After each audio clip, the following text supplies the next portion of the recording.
Hello everybody, welcome back to Valley of the Mist Block of the Month. I'm Adriane Ritter. And I'm Shelley McNeely. And we're here with the September 2021 Block of the Month.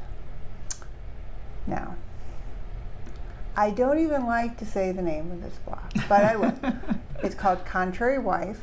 And actually there's, as Shelley pointed out to me, there's a couple of blocks with this name.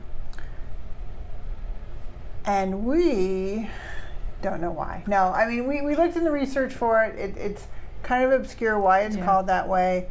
The closest thing I got to an explanation was that the woman that supposedly designed this block was a well-known contrary wife herself. Not that the block shows something about a contrary wife. One thing I saw said probably the husband named it.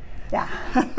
So maybe it should just be contrary spouse. That's a good one. Okay. Anyway, so it's a pretty simple block. It's a 9-patch, and I don't think we've done any. I'm looking at our blocks. We haven't done. I don't know that we have. We did do one night. Well, there's kind of a 9-patch, but this is a true 9-patch block. Right. And first things first. Please go to the Valley of the Mist Quilt Guild's website, and under the block of the month or under the newsletters for September, you should find the instructions for this block. The other thing is, Shelley's going to go over the fabric that we need. Okay, so this year you're picking your own fabrics, and hopefully by now you've picked all you're going to use. So what you need is a focus fabric. So in my quilt, my focus fabric is this little thing that looks like fish scales, multicolored fish scales. And mine is this one. So we pick one with multicolors in it so it'll match with other things. And then there's a coordinating fabric also. It's this block it's the blue, and I'm going to do green today. And then 2 neutrals, a light and a dark would work best. But Shelley's are a brown and a white, creamy white. Right. Okay, so it's pretty easy cutting instructions. What do we need? Okay, so all the blocks are one size. Okay, they're all one size. We're calling them fabric 1, 2, 3, 4, and it basically depends upon where you use them in the block. So I'll do it that way. So if you are short on one fabric, one of them you need 4 squares. One of them you need 3, and 2 of them you only need 2. So, yeah. So fabric 1, which is this one that goes on the diagonal. Okay, you'll need 3 4.5-inch squares, and then fabric 2, which is this one on the opposite corners. You'll need 2 4.5-inch squares, and then fabric 3, which is of these ones, it's the bigger part. It's the gray part of these blocks. So you'll need 4 4.5-inch squares. And then the smaller part is fabric 4. You'll need 2 of those. And of the last 2, the number 3 and the number 4, you need to press them diagonally. So we want you to put press marks in them and press them pretty good. Because they're helpful. This is our cheater's way to, especially with improv piecing, to kind of know what you're going to do. So press them down pretty good. So that's why mine look like these little triangles here, because I've pressed them. Okay. So after you decide which placement you want for the pieces, and it really doesn't matter. They look good whatever color you assign to any of the parts. Okay. So what you need to do first is these 2 number 4 pieces that you've pressed into triangles.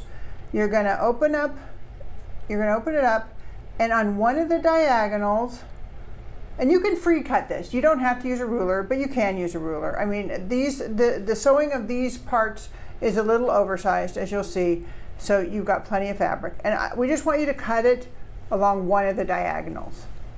And so you're going to end up with, roughly along one of the diagonals, and you're going to end up with a triangle that has a press mark down the center. And we're going to use that press mark, and that's why you have that. The one press mark is to kind of guide you where you need to cut it, and the other is for placement. Okay, so now after you do that, you're going to take your fabric 3s, and you have 4 of them, and do them individually. I don't know if you can tell on here, each of these were cut different, slightly different, okay? And when my sample one, I even did it more different. And the only thing that we want you to do is we want you to cut off a corner, okay? So you're gonna cut somewhere cut off a corner. And we want you to leave at least a 1/2 inch of fabric next to this press mark on one of the diagonals, okay? So at this point, you just look at, it doesn't matter, either diagonal. Leave about a 1/2 inch in here, or more. It can be smaller. Like on this one, the corner I cut off was smaller. This one was bigger. The reason why we want you to leave at least a 1/2 inch, because you're going to sew a corner on there, and you need a 1/4 inch for the seam, and then you just want a little bit over. So we're saying at least have it a 1/4 inch over. So you can use a ruler. You can gauge it with the width of your finger, which is roughly a 1/2 inch, but don't cut your finger, okay?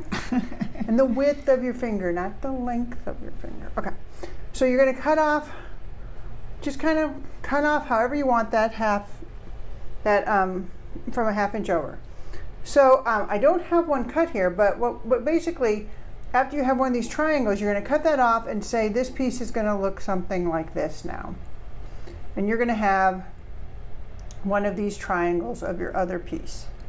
And you're going to use that fold mark and the fold mark that's still on here, and you're going to line up those fold marks, and you're going to sew these 2 pieces together with a 1/4 inch seam right along here, okay? Now it looks over, actually I have the wrong end on there. You are going to, because I didn't have it right side, because I have both sides up. That's what's hard. Let me turn it inside out. Do we need to cut those? I don't have a ruler here. These off first, or? Well, it's really, you can. You don't have to. You do have to cut them in half. Right. But I'm just trying to show it. And right. It was confusing because I didn't have, it looked like I had the right sides up, but you're gonna put them together like that. And so it's wrong side, or right sides together, wrong sides out. And then after you sew that seam on there, this is going to become the new corner, okay? So we're going to come back and we're going to have those corners sewn on. We're not going to have done anything beyond that. So if we're still confused, wait till we come back with our corners sewn on, okay? All right, so now we have our fabric 3, fabric 4 blocks, pieces sewn together. Okay, and let me show you. So you can see Shelly has one here, and I don't know what to say about it. It still needs to be trimmed. It does. Okay, so what I wanted to show you, number 1, so here is one where I laid it out. And the one thing I want to mention is when you're doing these, I know that was confusing what I explained before, but you line up the 2 edges of here's the triangle, and here's the cut piece that I did a fabric 4, where and this one I trimmed very close to that 1/2 inch from the diagonal. So you're going to line up this edge, and then after you line up the edge, you want to get that point right on that press mark, okay? So there's enough. You slide it to meet. Yeah, so there's plenty of extra fabric, and you're going to say, Adriane, why are you wasting so much fabric? But depending on how big of a triangle you cut off, you need that. And so we just wanted to make it easy. So this one was kind of like using the maximum amount. And you can see even when I did that, there's still going to be enough when I fold it out. So now here's one that's folded out. And you can see it looks like this crazy piece. And even though the points are kind of going off in completely different directions, what you're going to want to do is just you're going to take a square up ruler, and you're squaring it to the original fabric 3 block. And so you're 4.5 inches square. Right, and so, but you don't even need a 4.5 inch square you've already made a 4.5 inch square. You just need to trim down this corner. So that's showing how that needs to be trimmed, and here's showing one that I did trim. And so that's your next step, is to trim off those corners. Should we do that and come back, or what? Yeah, let's do that. I'm trying to think of. Because you know what, the rest is so easy. It seemed like there was something else I was going to mention. You might want to do scant 1/4" seams after. Not here. Yeah, on this part you later. don't have to. This is Later. you've got enough. But yeah, because these blocks are really sized correctly to be a 12.5-inch square. Right. If you use a very accurate 1/4" seam. Right. After this point. Okay, so let's go trim those off, and then we're going to come back and kind of show our arrangements and then talk about. I mean, this block is so easy that, you know, my granddaughter could sew it. And she's only 2. Oh No, not that No, one. no. Not that one. I don't have a 2-year-old granddaughter. They're all 3. That she just turned She 3. just turned 3. Okay. And yeah, I wouldn't trust her with a sewing machine. Her 5-year-old sister, though. Okay, so we have our trimmed blocks. Shelley did want me to mention that I did say press to the darker, but if you have one that's close to not being the right size, which would really, you'd have to have cut it pretty wonky to do that, then press to the new corner you added on, because that gives it A little extra. a little extra, you know. Like a thread or 2. Yeah, no, it might give you almost 1/8 of an inch. Oh, maybe. Almost 1/8 of an inch. So, okay, so the placement for this block is super easy. So to prove that, Shelley questioned this. Because it's like, I have not made one yet. I'm going to tell Shelley where to place your blocks. Okay. So, fabric 1, you should have 3 of those blocks, and I want you to place those on a diagonal. Okay. I think I can And do to be honest, that. I don't even care which diagonal. You can go one way or the other. Okay, I will. I'll just pick a way and do it. Okay. And then your fabric 2 blocks, you have 2 of those, and I want you to place those in the corners where you don't have any. Gotcha. Okay. And then your combo fabric 3/4 blocks, you're going to place with the corner you just added on to that 3 towards the center, towards the diagonal. So the 3s all go, they touch in Like here. this? Yep. Okay. So I have 3 of these. Okay, it's a diagonal. I know that. I have 2 of these, so they go in the opposite corner. And then these ones, with my newly added corners, touch in the middle. Okay. So pretty easy to understand the placement. Now you just have to get it to your sewing machine and remember how to do it. And you know what? I forgot. I should have mentioned this last month when it was a little trickier. But you know, clips can be your friend for this. Absolutely. If you're going from one place to another and you're trying to remember, it's not so much to remember. Like you can do. Oh, I'll just fold this over and I'll remember. I need to sew that to that. But then you get to your sewing machine, and you're like, oh, which edge was I supposed to sew? So you yes. put the clip on the edge you're supposed to sew. I totally agree, because I don't know how many times I have sewed the wrong edge, even though I did that. We were just doing One Block Wonder quilts, and Yes. I did have to unsew a few of those. Yeah, Because yeah. they get a little crazy. Clips, pins, something to Yeah. mark the sew side. Yeah, Yes. mark the sew side. So what we want you to do is we're going to sew now that after you do your layout, and really other than after you chose your fabrics, you set how your block was going to look. I guess you could change the diagonal, you know, but it's really the same block because you just turn it and it's the other. Yes. So we're going to have you sew across these rows. Sew the 3 together, and here the pressing is just press the top and the bottom row in the same direction, and so the middle row, press the middle row in the opposite direction. Right. And that was one of the things that I know we don't have a close-up camera, so it's hard to show about this locking of the seams, but that's where it'll help, where Yeah. you actually end up getting, it makes it so easy when you're trying to align blocks if the seams lock. Right. You kind of do that first, and then Yeah, and before then, you sew, you figure out where that is, and then you lay them down and sew it. And you know, Shirley, we don't talk about a lot of these beginner things, and you know, we have some pretty nice sewing machines that we sew with, and we have even dual feed feet on that are on all the time, and not all sewing machines have that. And you know, sometimes that's good and sometimes that's bad. That's true. Because the dual feed will make, when you have two pieces and they're the right size, they will sew and they'll stay matched up. Right. But if you have two pieces and they're not exactly right because your seams are a little, after you've sewn, you know, 14 pieces of fabric together. And you want to fudge them. Yeah. It doesn't work. So the trick is, that's when I change and take off the dual feed, because that bottom fabric, whatever's bigger, put it on the bottom and it'll ease into that smaller one on the top. Yeah. And that can truly be your friend when you're very frustrated. And I am not kidding. I might have a quilt that's got, I was doing this one, I had to piece it diagonally. So it's got like 20 intersecting seams at least on that diagonal. It was a giant quilt.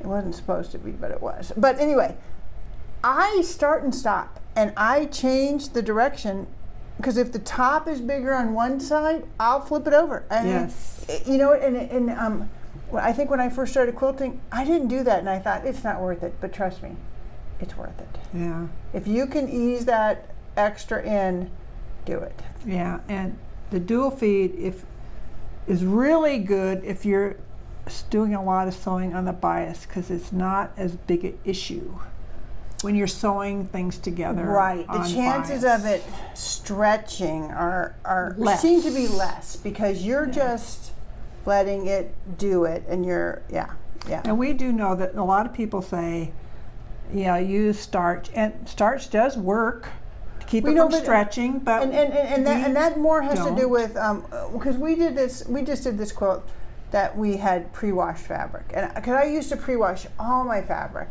and so I have a ton of fabric that's pre-washed, but it's older fabric, so we were using that, and that you do if you're going to be doing bias edges, like we don't really have any on this one. We're good. last month we had bias edges. You really want to starch it, or best press. The bad thing about starch is you can't really store fabrics with starch in them, right? Because they might draw some bugs. But best pressed maybe, or your dual feed foot, dual feed foot. Yeah. Okay, so let's get back to this. We're going to sew these rows together and then press them. Like I said, the top row is one direction, the middle row the other direction, and then you're going to sew together those 3 rows, and we'll be back. All right, so we have our finished blocks. They look spectacular. They do. It's simple, but it looks interesting. And when I looked at online about blocks to put a quilt with this, and they look really cool. Yeah, and Shelley was saying actually, if you have multiples, you can get kind of this weird pattern with these diagonal. Right. A nice pattern with those diagonals. You should not really need to square up this block if you are sewing your seams accurately. If you're sewing them inaccurately, then pre-sew it. Or think sashing. No, we're kidding. This is one of the few ones this year where we haven't given you a lot of extra along the edges. Right. I do want to remind all of the guild members, you should be working on quilts. We've heard the quilt show is on for this year, so we need quilts for our outdoor quilt show, which is the first Saturday in October, coming up pretty soon. Just next month. Right. I mean, we're filming this early, but so September, October, you should be ready. Hopefully you're doing your round robin. We're quilting ours. We're going to have them ready for the show. That's the plan. All righty. So we'll be back here next month. Have fun.